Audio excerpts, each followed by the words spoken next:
Cape ভার্দেও নাকি আর্জেন্টিনাকে স্টান করে দিতে পারে, মানে সেটা হওয়ার সম্ভাবনা কতটুকু?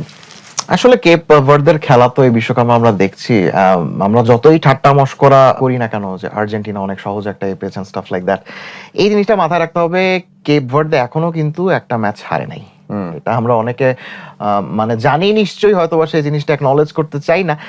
তার যে মানে গ্রুপটা ছিল সেখানে স্পেন ছিল, সেখানে কিন্তু মার্সেলো বিয়েলসা, উরুগুয়েও কিন্তু ছিল। সো তাদের মতো দল কেপ ভার্দেকে কিন্তু হারাতে পারে নাই। হ্যাঁ, আর্জেন্টিনার জেতার সম্ভাবনা 99%, এটা নিয়ে কোনো সন্দেহ নাই।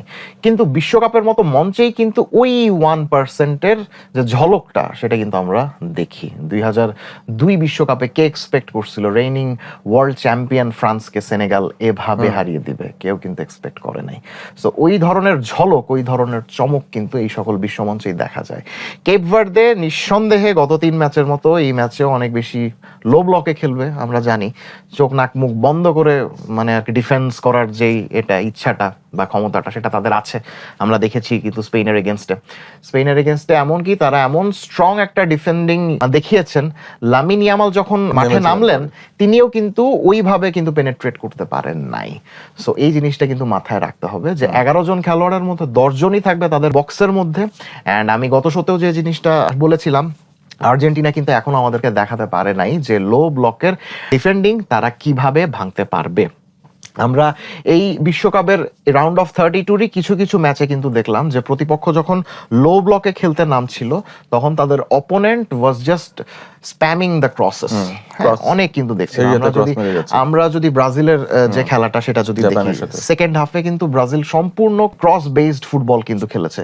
জার্মানি যে আপনার যে হারলো, তারাও কিন্তু প্যারাগুয়ের এগেনস্টে সেকেন্ড হাফে ওই রকম স্টাইলেই কিন্তু খেলেছিল।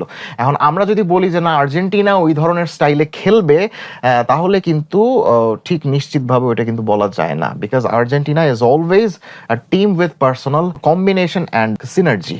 তারা কিন্তু ওই তাদের যে 5-6টা যে মিডফিল্ডার আছে, সবাই মাঝখানে চলে আসছেন, একটা ক্লোজ প্রক্সিমিটিতে কিন্তু খেলছেন।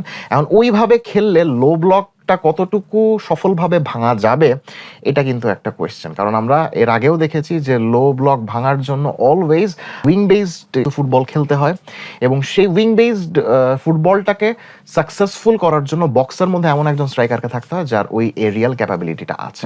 আর আর্জেন্টিনার একাদশের মধ্যে আমি এখনো এমন কোনো খেলোয়াড় দেখছি না যে কিনা বক্সকে ওইভাবে ডমিনেট করতে পারে। হুলিয়ান আলভারেজের একদমই ফর্ম নাই।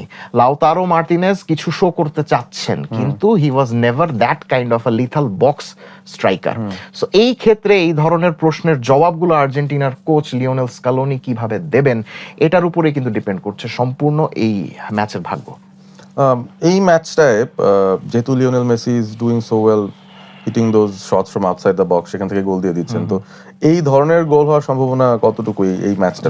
সেটাও কি আসলে একটা ভায়াবল অপশন কিনা? Yes, that is indeed a viable option. এর আগেও আমরা দেখেছিলাম 2014 ওয়ার্ল্ড কাপে আমরা যেটা দেখেছিলাম ভার্সেস ইরান, আর্জেন্টিনার সঙ্গে যে ম্যাচটা, সেখানেও কিন্তু কার্লোস কুইরোজের ওই দল প্রচন্ড ডিপ ডিফেন্ডিং কিন্তু করেছিলেন। দি মারিয়া এবং লিওনেল মেসি ডিফেন্স ভাঙতে পারছিলেন না। At the end of the day আমরা দেখলাম বক্সের ওই বাইরে থেকে ওই লিওনেল মেসিরই একটা শটের কারণে কিন্তু আর্জেন্টিনা ম্যাচটা জিতেছিল।